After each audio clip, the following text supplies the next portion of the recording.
Hi friends, मैं आकांक्षा शर्मा जी के with आकांक्षा में आपका स्वागत करती हूँ। मध्य प्रदेश पटवारी और ग्रुप 2 सब ग्रुप 4 के लिए मैं आज बहुत ही शानदार वीडियो लेके आई हूँ। ये हमारी क्रैश कोर्स का 16वां दिन है, मतलब 100 दिन का क्रैश कोर्स हमने स्टार्ट किया था, उसकी आज ये 16वीं क्लास है। अंग्रेजी 25 मार्क का आपको आना है। और अगर आप व्यापम के प्रीवियस ईयर्स के पेपर देखेंगे तो आप देखेंगे कि नरेशन से 2 से 3 क्वेश्चन पूछे ही गए हैं हर पेपर में। तो आपको नरेशन बहुत अच्छे से कर लेना है। पेपर बहुत सारे टाइप होना है क्योंकि बहुत सारी शिफ्ट में एग्ज़ाम होना है। और जैसा कि आज का न्यूज़पेपर अगर आपने पढ़ा होगा तो रोजगार कार्यालय में पंजीयन ही लगभग 21 से 22 लाख हुआ है। तो टोटल आप समझ सकते हैं कि पटवारी में फॉर्म कितने भरे होंगे। जब इतने ही फॉर्म भरे होंगे तो आप समझ लीजिए शिफ्ट भी इतना ही ज़्यादा होगा। तो अलग अलग पेपर टाइप होंगे, तो आपको हर तरह के क्वेश्चन आना चाहिए। इस वीडियो में मैं आपको पूरे नरेशन को ट्रिक द्वारा करवाऊंगी। किस किस तरीके से आप कहाँ पर कैसे पहचान सकते हैं कि कहाँ पर क्या आएगा। तो चलिए स्टार्ट करते हैं। नए हैं चैनल पे तो चैनल को सब्सक्राइब कर लीजिएगा। सबसे पहले हम देखते हैं कि नरेशन होता क्या है। ये ट्रिक 180 इसलिए लिखा हुआ है।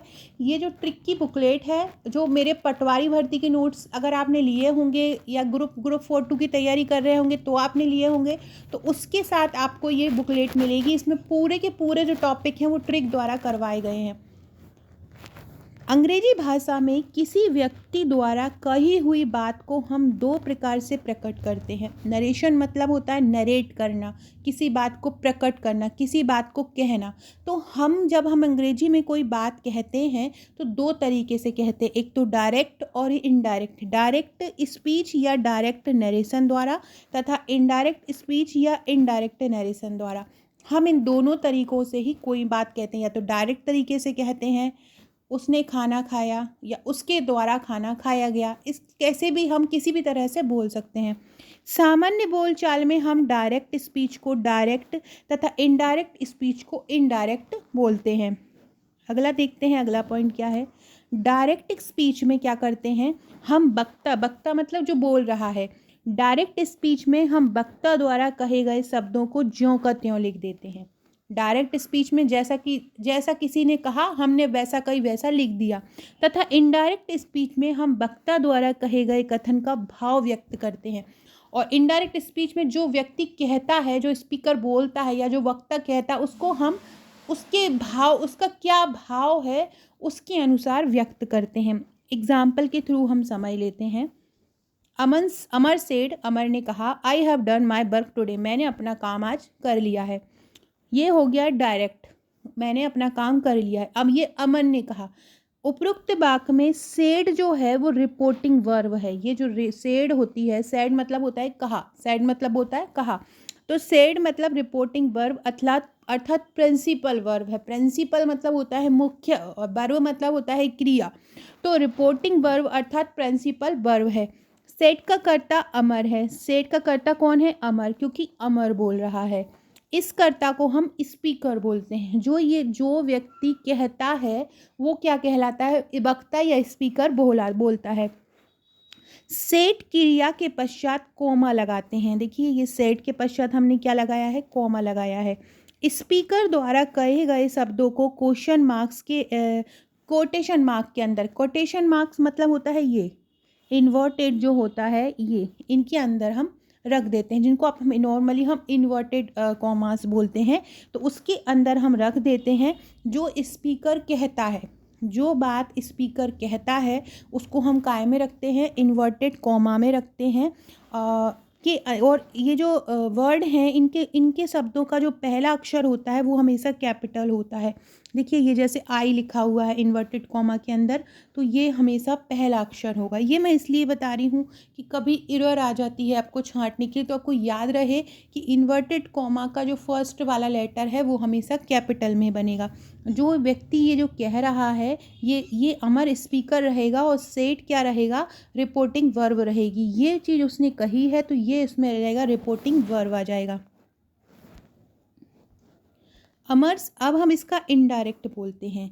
अमर said that he had done his work that day. अब देखो ये यहाँ पे क्या बोला उसने, I have done my work today. Today को इनडायरेक्ट जब हम बदलेंगे नरेशन में तो टुडे का हो जाता है दैट डे। टुडे का क्या हो जाता है, दैट डे हो जाता है। अब अमर ने कहा कि मैंने ये काम कर लिया है, और यहाँ पे हम बोलेंगे अमर ने कहा कि उसने वह काम आज कर लिया है। उसने वह काम आज कर लिया है। उधर पे अमर खुद बोल रहा है कि मैंने ये काम कर लिया है, और इनडायरेक्ट में हमको ये लिखना है कि उसने वह काम आज कर लिया है। तो अमर सेड दैट ही हैड, वहाँ पे हमने क्या लिखा था, आई, और यहाँ पे क्या आ जाएगा, ही, क्योंकि वहाँ वह खुद बोल रहा है, यहाँ हम उसके भाव को बता रहे हैं। Amar said that he had done his work that day. अब यहाँ पर टुडे का क्या हो जाएगा, दैट डे हो जाएगा। यहाँ पे हेल्पिंग वर्ब क्या लगी है, हैव डन लगी है, have done my work today. और अगर अपन यहाँ देखेंगे इनडायरेक्ट में तो क्या हो जाएगा, इसकी सेकंड फॉर्म, मतलब ये पास्ट में चला जाएगा। वो उसने कहा है कि मैंने ये काम किया है, और आपको इनडायरेक्ट में बदलना है कि आपने वो काम कर लिया। तो यहाँ पे हैव डन की जगह क्या आ जाएगा, हैड डन आ जाएगा, और हिज वर्क टुडे, यहाँ पे हिज वर्क आ जाएगा, और यहाँ पे आएगा, देखो ये जो आई है और ये जो माई है, यहाँ पे वो अपने लिए बता रहा है और हमको उसके लिए बताना है। तो वो यहाँ पे अपना अपने लिए बता रहा है, तो इसलिए वो आई का यूज़ करेगा। हम उसके लिए बताएंगे तो हम ही का यूज़ करेंगे। फर्स्ट फॉर्म की जगह हम लगा लेंगे सेकेंड फॉर्म, तो ही हैड डन। इसके बाद माय वर्क की जगह क्या आ जाएगा, उसने उसका वर्क ख़त्म कर लिया है। अमन ने कहा मैंने मेरा वर्क कम ख़त्म कर लिया है, और इनडायरेक्ट में आपको बताना है उसने उसका काम ख़त्म कर लिया है। तो माय वर्क की जगह आ जाएगा हिज वर्क, और टुडे की जगह क्या आ जाएगा, दैट डे। तो इस प्रकार हम इनडायरेक्ट में बदल लेंगे। अब इसकी बदल लेते हैं। इनडायरेक्ट स्पीच में रिपोर्टिंग वर्ब के बाद में कॉमा नहीं लगाते हैं। डायरेक्ट स्पीच में जो इन्वर्टेड कॉमा में लिखते हैं हम सेंटेंस को, इनडायरेक्ट स्पीच में हम कॉमा हटा लेते हैं और उसकी जगह दैट लगा लेते हैं।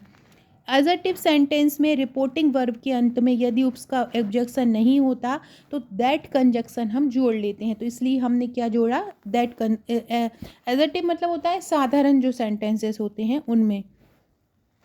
और इसके अंतर्गत प्रोनाउन को रिपोर्टिंग वर्ब के सब्जेक्ट तथा ऑब्जेक्ट के अनुसार बदल देते हैं। सब्जेक्ट जैसे कि आई होता है तो ही कर लेते हैं, हिज कर लेते हैं, सी होता है तो हर कर लेते हैं। इस प्रकार से हम बदलते हैं। अगला देखते हैं, आपको समझ में आएगा कि राम सेड टू गोपाल, राम ने गोपाल से कहा my brother is going to Agra today, मेरा भाई जो है वो आज आगरा जा रहा है। तो ये बोला, तो अब हम राम ने गोपाल से कहा, यहाँ पर हम सेड को टोल्ड में बदल देंगे, क्योंकि राम ने गोपाल से कहा, राम ने गोपाल से पूछा, राम सेड टू गोपाल। तो यहाँ जब भी इस प्रकार का सेंटेंसेस आता है तो हम सेड को बदल देते हैं किसमें, टोल्ड में। सेड टू की जगह क्या आ जाता है, टोल्ड। ये टू नहीं आता है, चेंज हो जाता है, तो सेड टू की जगह क्या आ जाता है, टोल्ड आ जाता है। तो Ram told Gopal that, inverted comma की जगह क्या लगा देंगे, दैट। राम ने गोपाल से कहा मेरा ब्रदर। तो अब आप उसकी बातों उसके भाव को बता रहे हो, तो आपको क्या लिखना, आपको जैसे राम ने कहा गोपाल से कि मेरा भाई जा रहा है, तो आपको लिखना है कि उसका भाई जा रहा है। तो Ram told Gopal that my brother की जगह आप लिख देंगे हिज ब्रदर। कोई भी जो भी टेंस चल रहा हो, जिस भी टेंस के बारे में आप बात कर रहे हो, उसका हम हमेशा पास्ट टेंस में यूज़ करते हैं। इज़ गोइंग है तो यहाँ पे क्या आ जाएगा, was going to Agra that day. हमेशा जो होता है प्रेजेंट का पास्ट में चला जाता है, अगर वहाँ पे फ्यूचर है तो पास्ट में चला जाएगा। कोई भी वर्ब आप यूज़ कर रहे हो तो उसका पास्ट में आ जाएगा। जैसे कि अगर आप प्रेजेंट कंटिन्यूअस का यूज़ कर रहे हो तो पास्ट कंटिन्यूअस आ जाएगा, प्रेजेंट परफेक्ट का कर रहे हो तो पास्ट परफेक्ट का आ जाएगा। तो इस प्रकार से ये चेंज हो जाएगा। उपरोक्त वाक्यों से स्पष्ट होता है कि सेड को काय में बदल दिया गया है, टोल्ड में बदल दिया गया है। गोपाल के बाद कॉमा को हटाकर, ये कॉमा को हटाकर क्या जोड़ दिया गया है, दैट जोड़ दिया गया है, और इन्वर्टेड कॉमास को हटा दिया गया है। इन्वर्टेड मार्क्स के अंतर्गत माय प्रोनाउन को हिज में बदलकर हिज का पहला अक्षर एच को छोटा लिखा जाता है। इज गोइंग को बाज गोइंग में बदला जाता है। टुडे एडवर्ब को काय में बदला जाता है, दैट डे में बदला जाता है। टुडे को काय में बदल देते हैं, दैट डे में बदल देते हैं। याद रखिएगा टुडे इनडायरेक्ट नेगेशन में दैट डे में बदल जाता है। और यहाँ पे जो फर्स्ट वर्ड डायरेक्ट में कैपिटल है, स्मॉल में दैट के बाद क्या आ जाएगा, हिज। इन्वर्टेड कॉमा का जो फर्स्ट वर्ड है वो हमेशा कैपिटल में होता है, बाकी इनडायरेक्ट में बदलते हैं तो वो कैपिटल में नहीं होता है। अगला देखते हैं, डायरेक्ट को इनडायरेक्ट बनाते समय निम्न नियमों पर ध्यान देना चाहिए। कौन से नियमों का पालन करना चाहिए वो देखते हैं। इनडायरेक्ट स्पीच में इन्वर्टेड कोमास को हटा देते हैं। इन्वर्टेड कोमास हटा देना है। रिपोर्टिंग वर्ब के बाद में आने वाले कॉमा को भी हटा देते हैं। किसी उचित कनेक्टिव कंजक्शन का यूज़ करते हैं, जैसे कि दैट, इफ़ या वेदर। इनमें से किसी का भी, इफ़ और वेदर का मीन्स होता है यदि, और दैट का मीन्स होता है कि। रिपोर्टिंग वर्ब का टेंस कभी नहीं बदलता है। रिपोर्टिंग वर्ब जो शुरू में होता है, जैसे कि Ram said, Ram told. Reporting verb को रिपोर्टिंग स्पीच के भाव के अनुसार told, asked, ordered, requested, exclaimed, proposed, suggested, advised आदि में बदल देते हैं। जैसे ये इसकी बात कर रहा है, जैसे कि बोला राम सेड, तो राम ने कहा, राम ने पूछा, राम ने कहा, तो इस प्रकार के सेंटेंस को बदल देते हैं। सेड को टोल्ड में बदल देते हैं। जैसा कि आपको सेंटेंस लगे, आपको लगे कि ऑर्डर दे रहा है सेंटेंस में, तो आपको ऑर्डर्ड लिख देना है। आपको लग रहा है कह रहा है, तो आपको टोल्ड लिख देना है। इन्वर्टेड कॉमास के अंदर का भाग अगर भाग अर्थात रिपोर्टेड स्पीच का पहला अक्षर स्मॉल लेटर से लिखते हैं, किंतु आई और प्रॉपर नाउन या प्रॉपर एडजेक्टिव को ज्यों का त्यों रहने देते हैं। मतलब अगर आई है तो आई को वैसा का ही वैसा रहने देते हैं, अगर कैपिटल भी है तो कैपिटल में ही रहने देते हैं। डायरेक्ट से इनडायरेक्ट बनाते समय सामान्यतः वर्ब, प्रोनाउंस तथा निकटता सूचक शब्दों को परिवर्तित कर देते हैं।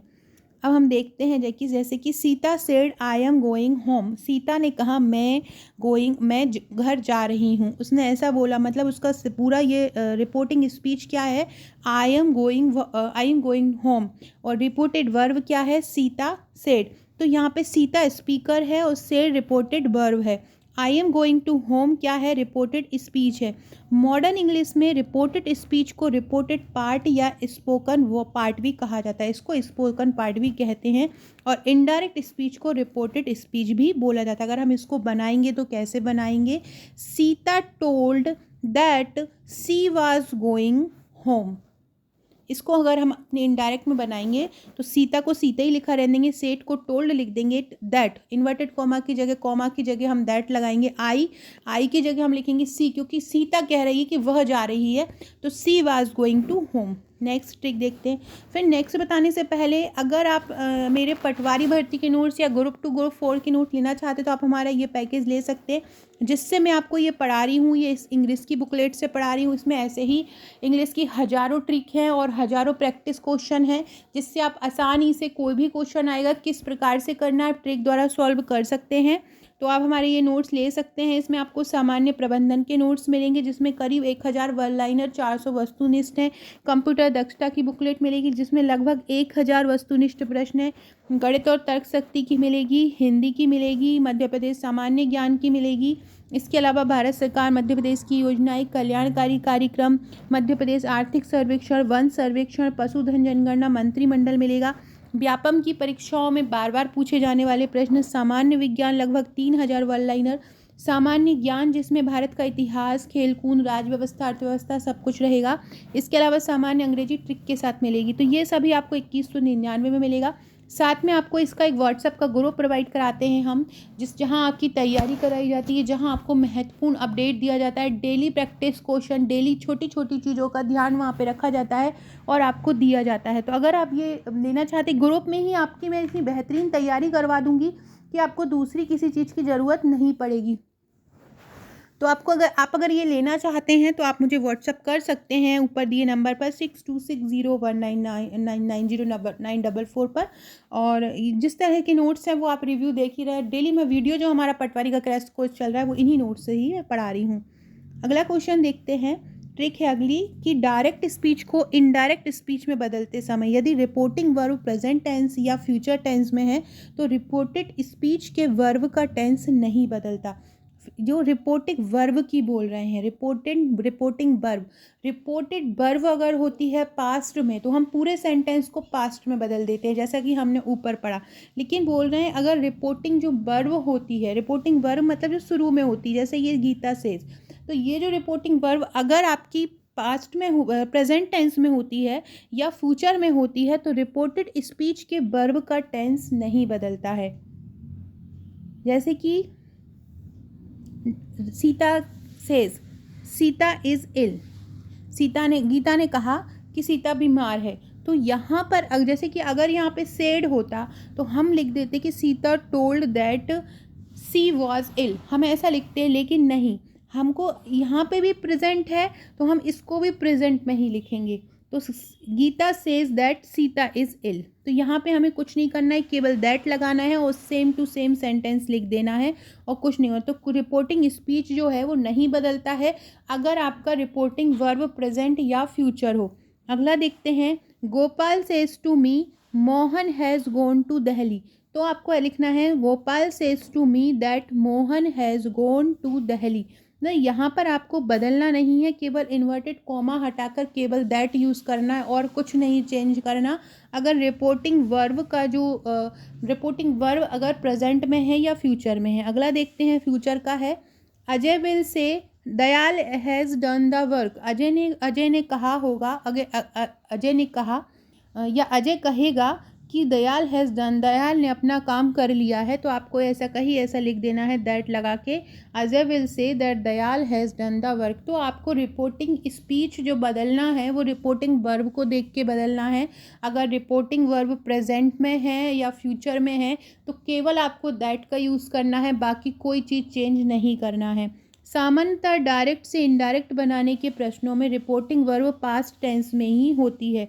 से और टेल में अंतर ये होता है कि से का अर्थ है टू अटर वर्ड्स मतलब कहना, और टेल का अर्थ है टू गिव इन्फॉर्मेशन मतलब सूचना देना या सुनाना। तो क्योंकि यहाँ पर सेड मतलब हो रहा है कहा, क्योंकि वो खुद कह रहा है तो इसलिए हम सेड का यूज़ करते हैं।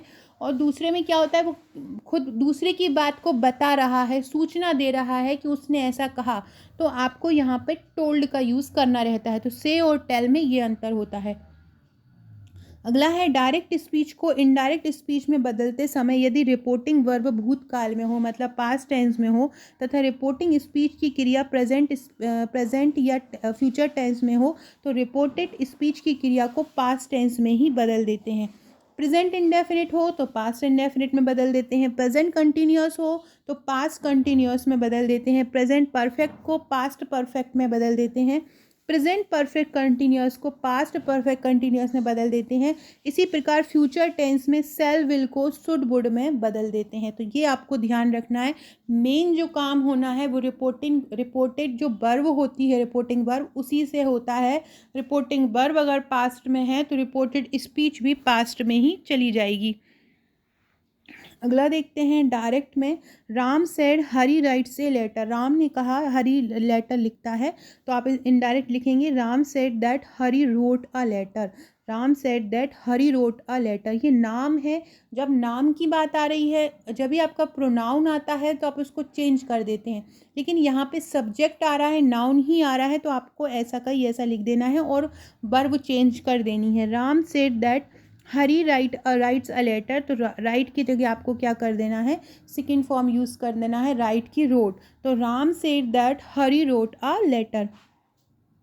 अगला है, गोपाल सेड टू गोविंद, गोपाल ने गोविंद से कहा राधा है संगा सॉन्ग, राधा ने एक गाना गाया, तो इसको लिखेंगे Gopal told Govind that Radha had संग अ सॉन्ग। तो नाम अगर आता है तो आपको कोई भी चेंज नहीं करना है, बस वर्ब चेंज करनी है, आपको नाम में कोई चेंज नहीं करना है। अगला है, अमर से Raja has been playing since morning, Amar ने कहा राजा सुबह से खेल रहा है, तो आप उसको लिखेंगे Amar said that Raja had been playing since morning. Direct में फिर लिखेंगे Mohan said Sohan will go to Patna, तो Mohan said that Sohan would go to Patna. तो ये एक मेन अंतर आप समझिए कि देखो अगर ये नाम है किसी का तो यहाँ पे टोल्ड भी नहीं हुआ है और इसका भी चेंज नहीं हुआ है। नाम है तो नाम सेम आएगा, लेकिन इसकी जगह अगर आई होता तो आप इस आई की जगह ही का यूज़ करते और यहाँ पर भी टोल्ड का यूज़ करते। अगला है, अजब said Dayal will not be playing, अजब ने कहा कि दयाल नहीं खेल रहा होगा, तो आपको लिखना है अजब said that Dayal would not be playing. यहाँ पे भी विल का क्या आ जाएगा, सेकंड फॉर्म आ जाएगा, वुड हो जाएगा। डायरेक्ट स्पीच को इनडायरेक्ट स्पीच में बदलते समय यदि रिपोर्टिंग वर्ब भूतकाल है और रिपोर्टिंग स्पीच की क्रिया भी भूतकाल में है तो पास्ट इंडेफिनिट को पास्ट परफेक्ट में तथा पास्ट कंटिन्यूअस को पास्ट परफेक्ट कंटिन्यूअस में बदल देते हैं। बोल रहे हैं अगर रिपोर्टिंग वर्ब पास्ट में है तो और रिपोर्टिंग स्पीच भी पास्ट में है तो पास्ट वाले को पास्ट परफेक्ट में बदल देते हैं। उदाहरण देखते हैं। Hari said to Ram, Shyam played well. देखो ये पहले से ही पास्ट में है, सेकेंड फॉर्म लगी है तो क्या करेंगे, Hari told Ram that Shyam had played well. Shyam ने बहुत अच्छे से खेला। फिर देखेंगे direct, Oliver said to Charles James was writing a letter. तो यहाँ पर भी क्या करेंगे, इस वॉच की जगह क्या कर देंगे, हैड बीन कर देंगे, had been writing a letter. इसको पास्ट परफेक्ट कंटिन्यूअस में बदल देंगे। अगला है, I had already locked the door the peon said. Peon ने कहा कि मैंने जो दरवाज़ा है उसको पहले से ही लॉक कर दिया है, तो इसको क्या बोलेंगे, the peon said that he had already lock the door. फिर है direct, he said to me Shyam had been playing for 2 hours। तो इसको कैसे बदलेंगे, देखो यहाँ पर ही आ रहा है, यहाँ पे किसी का नाम नहीं आ रहा है, तो जब यहाँ पे सब्जेक्ट की जगह अगर आपको ये बोलते हैं सब्जेक्ट की जगह प्रोनाउन का यूज़ देते हैं, ही सी आई इट, तो इसका यूज़ करते हैं तो यहाँ पर टोल्ड आ जाता है। तो he told me that Shyam had been playing for 2 hours। अगला है ट्रिक, डायरेक्ट स्पीच को इनडायरेक्ट स्पीच में बदलते समय यदि रिपोर्टिंग वर्ब भूतकाल में है और रिपोर्टिंग स्पीच की क्रिया में could might would should must का प्रयोग हुआ है तो इन क्रियाओं में कोई परिवर्तन नहीं होता है। अगला नियम क्या है कि यदि रिपोर्टिंग वर्ब पास्ट में है, ये पास्ट में है तो है, और अगर यहाँ पे जो रिपोर्टिंग स्पीच है इसमें मस्ट का यूज़ हुआ है या माइट का यूज़ हुआ है या शुड का यूज़ हुआ है या वुड का यूज़ हुआ है तो कोई चेंज नहीं होता है हेल्पिंग वर्ब में। उदाहरण देख लेते हैं, जैसे कि she said Gopal must work hard. Gopal को मेहनत करनी चाहिए। She said that Gopal must work. तो इसमें भी आपको इन्वर्टेड कॉमा की जगह केवल दैट लगाना है और कोई भी चेंज नहीं करना है।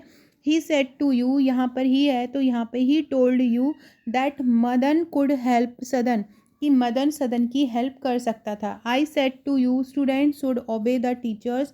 तो मैंने तुमसे कहा that student should obey the teachers. तो जब भी शुड हो, मस्ट हो, कुड हो तो उसमें आपको कोई भी हेल्पिंग वर्ब में चेंज नहीं करना है। कुड, माइट, शुड, मस्ट में वैसा का ही वैसा रिपोर्टिंग स्पीच लिख देना है।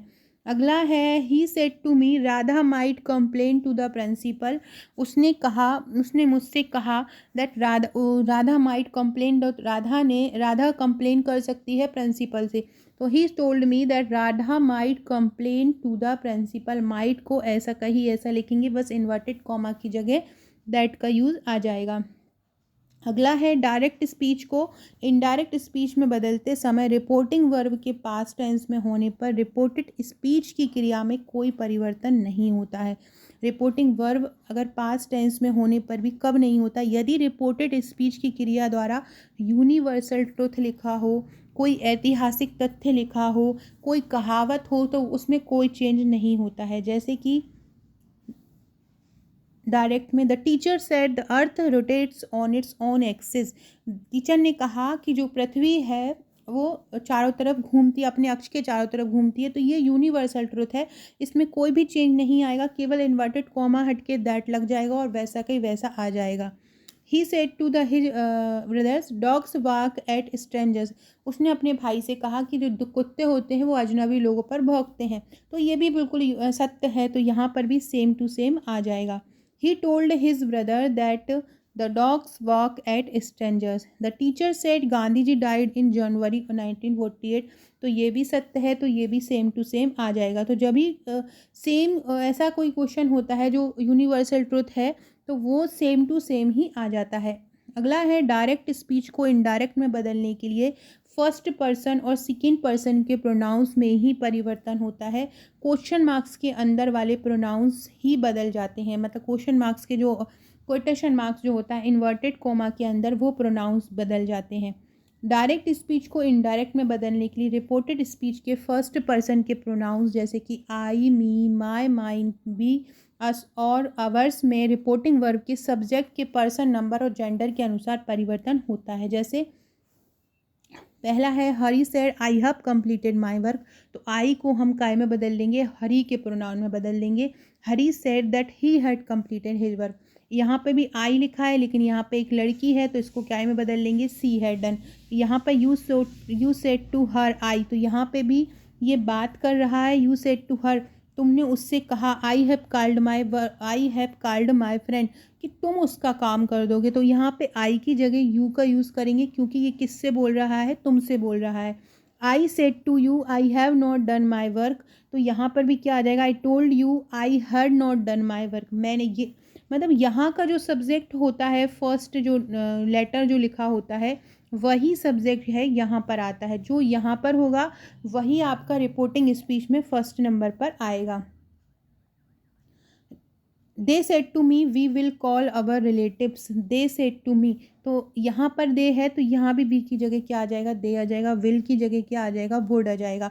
तो they told me that they would call their relatives. Reporting verb said के बाद यदि ऑब्जेक्ट है तो सेड टू के स्थान पर टोल्ड का प्रयोग करके ऑब्जेक्ट का यदि सेट के बाद यदि कोई ऑब्जेक्ट है, देखो सेट के बाद कोई भी ऑब्जेक्ट अगर आ रहा है तो सेट के स्थान पर क्या कर देते हैं, टोल्ड का प्रयोग करते हैं और उसके आगे ऑब्जेक्ट लिख देते हैं। और यदि ऑब्जेक्ट नहीं है तो सेट का ज्यों का त्यों कर देते हैं। डायरेक्ट स्पीच को इनडायरेक्ट स्पीच में बदलते समय रिपोर्टेड स्पीच के सेकंड पर्सन के प्रोनाउंस में रिपोर्टिंग वर्ब के ऑब्जेक्ट के पर्सन, नंबर और जेंडर के अनुसार परिवर्तन करते हैं। Hari said to me you may go home, तो Hari told me, said to की जगह क्या आ जाएगा, टोल्ड आ जाएगा। यहाँ पर भी सेड टू है तो टोल्ड आ जाएगा, यहाँ पर भी सेड टू है तो टोल्ड आ जाएगा, यहाँ पर भी सेड टू है तो टोल्ड आ जाएगा। जहाँ पर भी सेड टू होगा वहाँ टोल्ड आ जाएगा, और अकेले सैड है तो सैड ही आ जाएगा। डायरेक्ट स्पीच को इनडायरेक्ट स्पीच में बदलते समय रिपोर्टेड स्पीच के थर्ड पर्सन मतलब he, she, it, they, him, his, her, hers, its, they, them, theirs के नाउन में कोई परिवर्तन नहीं होता है। डायरेक्ट में father said he is a good player, indirect में father said that he was a good player. The teacher said she will pass, the teacher said that she would pass. Gopal said Mohan will be a good captain, Gopal said that Mohan would be a good captain. अगला है the manager said they did their job well, manager ने कहा कि तुम उसको अच्छी job मिलेगी, उसको अच्छी जॉब मिलेगी। तो the manager said they had done their job well, उसने अपनी जॉब अच्छे से की। अब एक बार आप देख लीजिए कि फर्स्ट पर्सन क्या होता है, सेकंड पर्सन। फर्स्ट पर्सन में अगर नॉमिनेटिव केस देखें तो आई और वी होता है, ऑब्जेक्टिव केस में मी अस हो जाता है, और पॉजेसिव प्रोनाउंस में माई, माइन और अवर्स हो जाता है। सेकंड पर्सन में यू सिंगुलर है तो यू, ऑब्जेक्टिव केस में भी यू होता है, और एडजेक्टिव में योर और योर्स हो जाता है। Third person he singular, she singular, it singular, they plural, he का हो जाता है हिम, सी का हो जाता है हर, इट का हो जाता है इट, और दे का हो जाता है देम। तो हिम का हिज, हर का हर्स, इट का इट्स और देम का दियर। इस प्रकार से आप कर सकते हैं। अगला है डायरेक्ट से इनडायरेक्ट बनाते समय निकटता सूचक शब्दों की दूरी को प्रकट करने वाले शब्दों में परिवर्तित कर देते हैं। डेमोन्स्ट्रेटिव्स तथा adverbials of time and place को निम्न प्रकार से परिवर्तित करते हैं। जैसे कि अभी हमने टुडे का तो पढ़ा ही था, जैसे कि नाउ का करते हैं देन, दिस का दैट, दीस का दोज, एगो का बिफोर, हेयर का देयर, दस का सो और टुमारो का द नेक्स्ट डे। ऐसे करते हैं, दस का सो करते हैं, हेयर का देयर करते हैं, टुडे का दैट डे, टू नाइट का लास्ट नाइट का the previous night, the night before, next week का द फॉलोइंग वीक, यस्टरडे का द प्रीवियस डे या द डे बिफोर। इसको हम एक बार सॉल्व करके देख लेते हैं। Ram said to me that I am reading now, now का हो जाता है क्या, देन, तो Ram told me that he was reading a book then. He said to me Hari will not go there today, today का क्या हो जाएगा, दैट डे हो जाएगा। 2 ईयर्स एगो, एगो का होता है बिफोर, एगो का क्या हो जाता है इनडायरेक्ट में बिफोर, तो बिफोर करेंगे। इसके बाद है Radha will go to school tomorrow, tomorrow का हो जाता है नेक्स्ट डे। इसके बाद यस्टरडे का हो जाता है द प्रीवियस डे, यस्टरडे का क्या हो जाता है, प्रीवियस। यदि दिस, देयर, हेयर, नाउ ऐसा किसी वस्तु, स्थान या समय की ओर संकेत करे जो वक्ता के सामने हो तो इनडायरेक्ट बनाते समय इनमें परिवर्तन नहीं करते। Radha said that this is my pen, तो Radha said that this was her pen. My pen की जगह क्या बोलेंगे, हर पेन। राधा ने कहा ये उसका पेन है। Ramesh said Mahesh will buy it now, Ramesh said that Mahesh would buy it now, तो यहाँ पे बिल का क्या हो जाएगा, वुड हो जाएगा। Sita said here I lived happily, तो यहाँ पे आई की बात हो रही है और यहाँ पे क्या आ रहा है, सीता आ रहा है, तो इधर पे क्या कर देंगे, आई की जगह यहाँ पे सी कर देंगे। जो यहाँ पर जो रिपोर्टिंग वर्ब नाम होता है उसी के अकॉर्डिंग हम यहाँ प्रोनाउन लगाते हैं। यहाँ पे गोविंद है तो यहाँ पे आई की जगह क्या लगाएंगे, ही लगाएंगे। इसी प्रकार प्रश्नवाचक शब्द देखते हैं। वे वाक्य जिनके प्रारंभ में प्राइमरी या मॉडल या ऑक्सिलरी वर्ब होती है वो क्वेश्चन वाक्य कहलाते हैं। जैसे कि are you a student, will you go to Meerut today, have you done your work, do you want to go now, तो यहाँ पे जब क्वेश्चन मार्क लगा है तो क्वेश्चन मार्क कहलाते हैं। ऐसे वाक्यों के हिंदी अनुवाद में वाक्य के आरंभ में क्या सबसे पहले आता है, इन वाक्यों का उत्तर यस या नो में देते हैं। जैसे कि सेकेंड टाइप है who are you, what do you want, when will you go, where were you are yesterday, तुम कल क्या करने वाले हो। तो प्रश्नवाचक जो वाक्य होते हैं उनको इनडायरेक्ट बनाने के लिए रिपोर्टिंग वर्ब सेट को आस्क्ड या इंक्वायर में बदला जाता है। जब कोई प्रश्न पूछते हैं तो इसको सेट को काय में बदल देते हैं, आस्क्ड या इंक्वायर में बदलते हैं। प्रश्नवाचक वाक्यों में दैट कंजक्शन का प्रयोग नहीं करते हैं। जब भी क्वेश्चन मार्क वाला आप बदलना चाह रहे हैं तो उसमें आपको कंजक्शन का प्रयोग नहीं करना है। प्रोनाउन क्रिया तथा निकटता सूचक शब्दों के परिवर्तन के लिए जो भी नियम होते हैं वो एजर्टिव सेंटेंस के अकॉर्डिंग यूज़ करते हैं। इनडायरेक्ट स्पीच के लास्ट में प्रश्नवाचक चिन्ह नहीं लगाते हैं अगर हम डायरेक्ट को इनडायरेक्ट में बदलते हैं। डायरेक्ट को इनडायरेक्ट में बदलने के लिए यदि रिपोर्टिंग स्पीच या रिपोर्टिंग पार्ट का पहला शब्द प्राइमरी या मॉडल ऑक्सिलरी वर्ग हो तो या इफ़, तो उसमें इफ़ या वेदर का उपयोग किया जाता है। ऐसे वाक्यों में हिंदी अनुवाद में सर्वप्रथम क्या आता है, जैसे कि एग्जाम्पल देख लेते हैं। पहला है Ram said to Mohan are you going home, Ram ने मोहन से कहा, तो आपको इसको क्वेश्चन मार्क है तो आपको इसमें पूछना का लगाना है तो आस्क लगाएंगे। राम आस्क मोहन और इन्वर्टेड कॉमा की जगह क्या लगा देंगे, if he was going home, if he was going home. ऐसे इसका लगा देंगे my brother ask me if I would help him, if I would, जो ये विल आ रहा है विल को हम काई का यूज़ कर लेंगे, इसकी सेकेंड फॉर्म का यूज़ कर लेंगे, यहाँ पे जाएगा would, if I would help him. Shyam said to Gopal did you not go there yesterday, Shyam said to Gopal, तो Shyam ask Gopal if he had not gone then the previous day. फिर आ जाएगा Sita said to Gita can you solve this question, तो Sita ask Gita if she could solve that question. तो इस प्रकार से हम क्वेश्चन वाले इस क्वेश्चन को सॉल्व कर सकते हैं।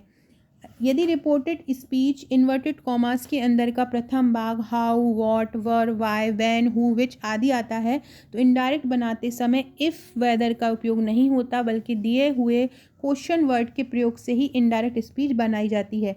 जैसे कि he said to me what are you doing, यहाँ पे व्हाट का यूज़ हो रहा है तो यहाँ पर भी व्हाट का यूज़ होगा। जब भी अगर क्वेश्चन वर्ड WH वर्ड का यूज़ हो रहा है तो इनडायरेक्ट स्पीच में भी WH वर्ड का ही उपयोग होगा। He ask me what I was doing, he asked me where will you go tomorrow, तो he asked me where I would go the next day। तो इस प्रकार से WH वर्ड में सेम टू सेम क्वेश्चन आ जाता है।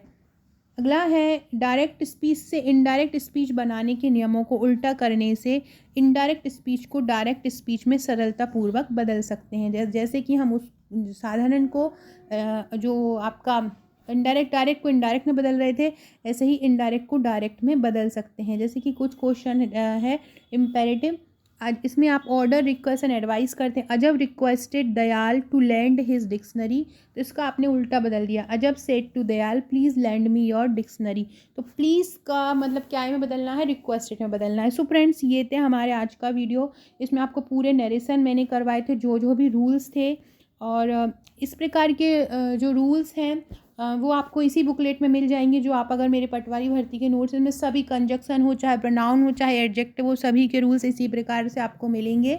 और अगर आप ये लेना चाहते हैं तो आप मुझे व्हाट्सअप कर सकते हैं। इसके अलावा अब मैं आपको इसके प्रैक्टिस क्वेश्चन कराऊंगी नेक्स्ट वीडियो में कि नरेशन के क्वेश्चन किस प्रकार आते हैं। वीडियो अच्छा लगा हो तो लाइक शेयर सब्सक्राइब जरूर कीजिएगा। डिस्क्रिप्शन बॉक्स में व्हाट्सअप टेलीग्राम ग्रुप लिंक दी होगी, उसको ज्वाइन कर लीजिएगा। Okay friend, thank you.